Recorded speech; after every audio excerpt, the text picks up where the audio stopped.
और जाना सबके बधाई हो मम्मी नहीं आवा थे फिर तो कहा था तोरे घरे बजाने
निछावर देना है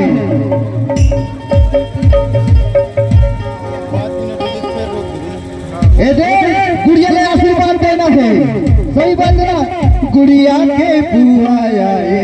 बनना झूलाए गुड़िया के बुआ आए बनना झूलाए बनना झूलाए बनके खुशियाँ मनाए बनना झूलाए बनके खुशियाँ मनाए जानते बनना झूलाए बनके खुशियाँ मनाए बनना झूलाए बनके खुशियाँ मनाए और जानते ओखर नाना घले आए होई ना तो खर नाना बरका कथी जानते अरे टिका टिका टिका हो तब टिका टिका टिका ले नाना रे तब पाई टिका टिका टिका रे तब टिका टिका ले नाना रे तब पाई टिका टिका टिका रे तब टिका टिका ले नाना रे तब पाई टिका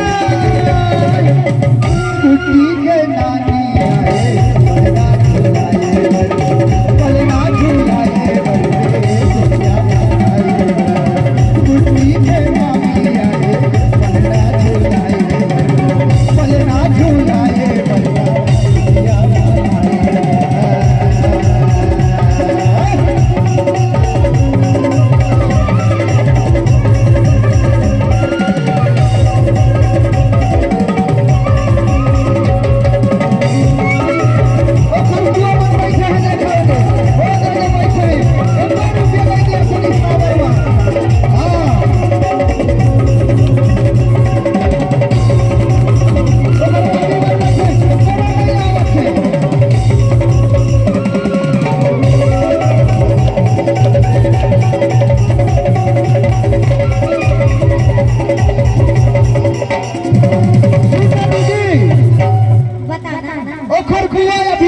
कैसे,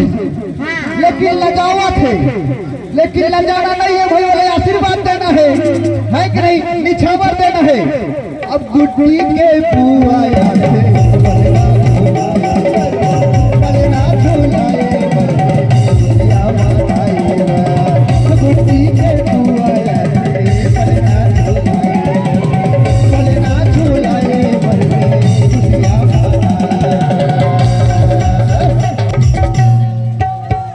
अरे इन बाजा वाले भी लगे के थक जाते कि कैसे समझ में नहीं आती। ये दे आवत नहीं ना, और पीछे से तैयारी बनावत है, लेकिन अगर नाना हले आए हैं कि नहीं आएगा, आप पहले तो पूछा थी गुड्डी के नाना है कि नहीं आए।